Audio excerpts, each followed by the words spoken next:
So yun na nga mga idol, isa sa mga pinoproblema ko ngayon kung paano ko mapapasok ito.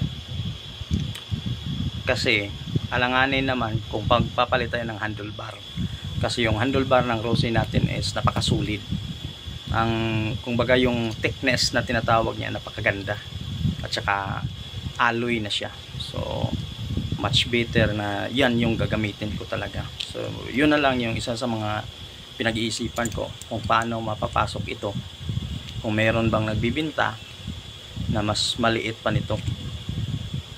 So yun, kasi yung ito nga hindi nga siya pwede. So yun, so ito nga yung handle grip ng Rossi natin TR-Y, no? Napakatigas.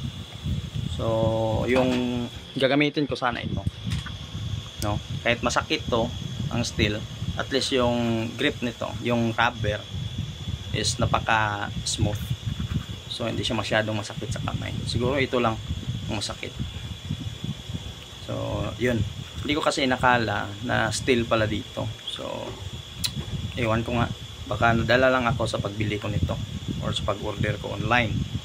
So far hindi pa natin na-try.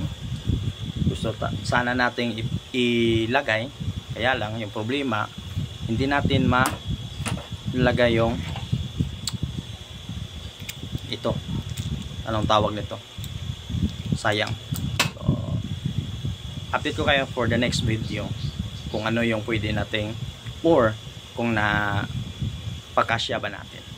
So sa mga hindi pa nakapag-subscribe, mag-subscribe din naman kayo para lumago din naman at lumaki yung bahay natin sa ating YouTube channel.